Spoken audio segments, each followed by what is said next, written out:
ಎಲ್ರು ಹೇಗಿದ್ದೀರಾ? ಎಲ್ರು ಚೆನ್ನಾಗಿದ್ದೀರಾ ಅಂತ ಅನ್ಕೊಂಡಿದ್ದೀನಿ. ಇದು ಧನುರ್ಮಾಸ ವ್ರತ ಹೇಗ್ ಮಾಡೋದು ಅನ್ನೋ ಕಂಪ್ಲೀಟ್ ವ್ಲಾಗ್ ಆಗಿರುತ್ತೆ. ಆ್ಯಂಡ್ ಇದು ನಾನು ಲಾಸ್ಟ್ ದಿನ ಧನುರ್ಮಾಸ ಮಾಡಿದಾಗ ಶೂಟ್ ಮಾಡ್ಕೊಂಡಿದ್ದಂಥ ವ್ಲಾಗ್ ಆಗಿರುತ್ತೆ. ಸೊ ವಿಧಿ ವಿಧಾನಗಳು ಏನೇನಿದೆ ಕಂಪ್ಲೀಟ್ ಆಗಿ ಇದ್ರಲ್ಲಿ ತೋರಿಸಿದ್ದೀನಿ.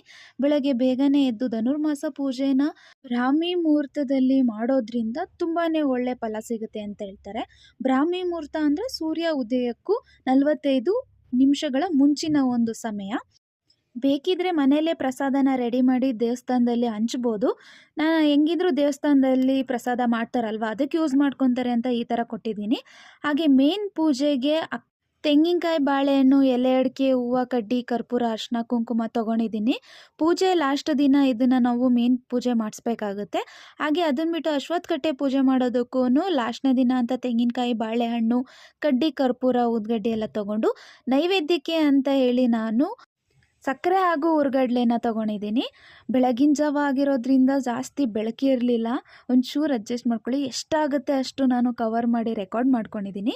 ಮೊದಲಿಗೆ ನಾಗರಕಲ್ಲೆಲ್ಲ ನೀಟಾಗಿ ನೀರಿಂದ ತೊಳೆದು ಹಾಲಿನ ಅಭಿಷೇಕ ಬೇಕಿದ್ರೆ ಮಾಡ್ಬೋದು.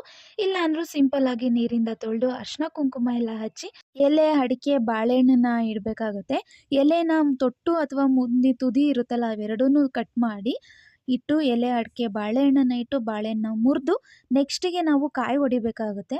ತೆಂಗಿನಕಾಯಿನ ನಾವು ಇಷ್ಟಾರ್ಥ ಸಿದ್ಧಿ ಅಂತ ಕರಿತೀವಿ. ನಾನು ಸುಮಾರು ವಿಡಿಯೋಗಳಲ್ಲಿ ಹೇಳಿದ್ದೀನಿ. ಈ ಕಾಯಿ ಹೊಡೆದಿಲ್ಲ ಅಂದರೆ ಯಾವುದೇ ರೀತಿ ಪೂಜೆ ಸಂಪೂರ್ಣ ಆಗಲ್ಲ ಅಂತಾರೆ.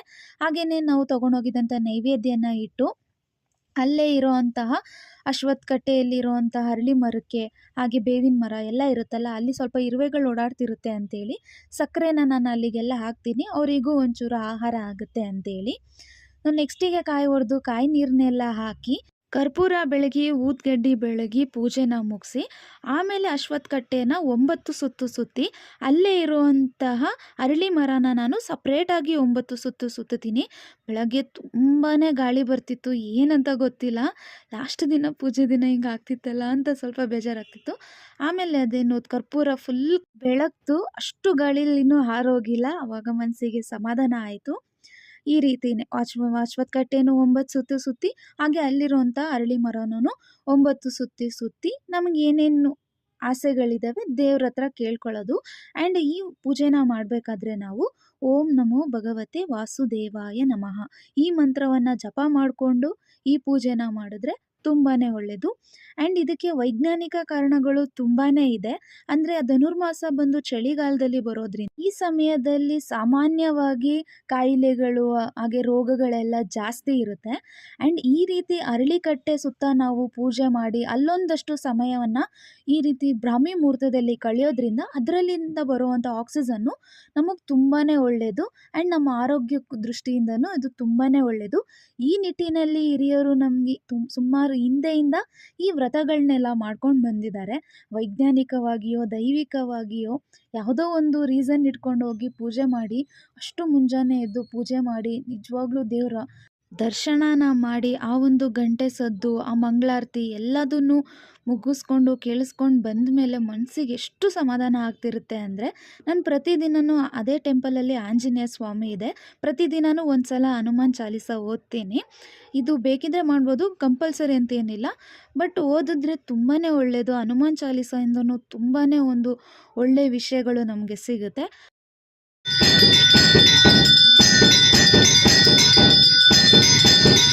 ಮಹಾಮಂಗಳಾರತಿ ಮುಗಿಸ್ಕೊಂಡು ದೇವರಿಗೆ ಶನಿವಾರ ಆಗಿದ್ದರಿಂದ ತುಂಬಾ ಒಳ್ಳೆ ಅಲಂಕಾರ ಮಾಡಿದರು. ನೋಡೋಕ್ಕೆ 2 ಕಣ್ಣು ಸಾಲ್ತಿರ್ಲಿಲ್ಲ ಶನಿಮಾತ್ಮನ. ನಿಜವಾಗ್ಲೂ ನೋಡಿ ತಾವರೆ ಹೂವೆಲ್ಲ ಹಾಕಿ ತುಂಬಾ ಚೆನ್ನಾಗಿ ಅಲಂಕಾರ ಮಾಡಿದರು. ಮನಸ್ಸಿಗಂತೂ ತುಂಬಾ ಖುಷಿ ಆಯಿತು. ಎಲ್ಲ ದರ್ಶನನೂ ಮುಗಿಸ್ಕೊಂಡು ಪೂಜೆಗೆ ಕೊಟ್ಟಿದ್ದಂಥ ಕಾಯಿ ಹಣ್ಣು ಎಲ್ಲ ತೊಗೊಳ್ಳೋಣ ಅಂತ ಬಂದಿದ್ದೆ. ಇವತ್ತು ಸುಮಾರಷ್ಟು ಜನ ಲಾಸ್ಟ್ ಮಾಡಿದ್ದಾರೆ ಅನಿಸುತ್ತೆ. ಲಾಸ್ಟ್ ದಿನ ಈ ರೀತಿ ದೇವರಿಗೆ ಪೂಜೆ ಕೊಡಬೇಕು, ಆವಾಗ ವ್ರತ ಸಂಪೂರ್ಣ ಆಗುತ್ತೆ ಅಂತ. ಹಾಗೆ ಲಾಸ್ಟ್ ದಿನ ಆಗಿರೋದ್ರಿಂದ ಸುಮಾರು ಜನ ಪ್ರಸಾದಗಳನ್ನೂ ಮಾಡ್ಕೊಂಡು ಬಂದಿದ್ದರು ವಿಧವಾಗಿ. ಸೊ ಅವರೆಲ್ಲ ಪ್ರಸಾದ ಎಲ್ಲ ತೊಗೊಂಡು ಮನಸ್ಸಿಗೆ ತುಂಬಾ ಸಂತೋಷದಿಂದ ಎಲ್ಲ ನೋಡಿ ಎಷ್ಟು ಬೆಳಗ್ಗೆ ಆದ್ರೂ ಅಷ್ಟು ಜನ ಬಂದಿರ್ತಾರೆ. ಸ್ವಲ್ಪ ಜಾಸ್ತಿ ಜನ ಬರ್ತಾರೆ ಈ ಧನುರ್ಮಾಸ ಟೈಮಲ್ಲೆಲ್ಲನೂ ಈ ದೇವಸ್ಥಾನಕ್ಕೆ. ನಮ್ಮ ಮನೆ ಹತ್ರನೇ ಇರೋದು ದೇವಸ್ಥಾನ. ಸೊ ಅದನ್ನು ಮುಗಿಸ್ಕೊಂಡು ನೆಕ್ಸ್ಟು ಪಕ್ಕದಲ್ಲೇ ಇದ್ದಂಥ ಆಂಜನೇಯ ಸ್ವಾಮಿ ದೇವಸ್ಥಾನಕ್ಕೆ ಹೋಗಿದ್ದೆ. ಅಲ್ಲೂ ಅಷ್ಟೇ ದರ್ಶನ ತುಂಬಾ ಚೆನ್ನಾಗಾಯಿತು. ಶನಿವಾರ ಆಗಿದ್ದರಿಂದ ದೇವರಿಗೆ ಪಂಚಾಮೃತ ಅಭಿಷೇಕ ಮಾಡಿದ್ರಲ್ಲ ಅದ್ರ ಪ್ರಸಾದನ ಕೊಟ್ಟರು. ನಿಜವಾಗ್ಲೂ ಎಷ್ಟು ಶ್ರೇಷ್ಠ ಗೊತ್ತಾ, ನೀವೆಲ್ಲಾದರೂ ಟೆಂಪಲ್ಗೆ ಹೋದಾಗ ಪಂಚಾಮೃತ ಅಭಿಷೇಕ ಮಾಡಿದ್ದು ಪ್ರಸಾದ ಕೊಟ್ಟರೆ ಮಿಸ್ ಮಾಡಬೇಡಿ ಆಯಿತಾ. ನೆಕ್ಸ್ಟ್ ಪಕ್ಕದಲ್ಲಿದ್ದಂಥ ಮಹಾಲಕ್ಷ್ಮಿ ಟೆಂಪಲ್ಗೆ ಹೋಗಿ ತಾಯಿ ದರ್ಶನ ಮಾಡ್ಕೊಂಬಂದೆ. ಈ ರೀತಿ ಸಿಂಪಲ್ ಆಗಿ ಅಷ್ಟೇ ಧನುರ್ಮಾಸ ಪೂಜೆನ ಮಾಡೋದು. ನಾವು ಎಷ್ಟು ಆಡಂಬರದಿಂದ ಮಾಡ್ತೀವಿ ಅನ್ನೋದಕ್ಕಿಂತ ನೇಮ ನಿಷ್ಠೆಯಿಂದ ಎಷ್ಟು ಮಾಡ್ತೀವಿ ಅನ್ನೋದು ಇಂಪಾರ್ಟೆಂಟು. ಬ್ರಾಹ್ಮಿ ಮುಹೂರ್ತದಲ್ಲಿ ಈ ಪೂಜೆನ ಮಾಡಲೇಬೇಕಾಗುತ್ತೆ. Thanks for watching.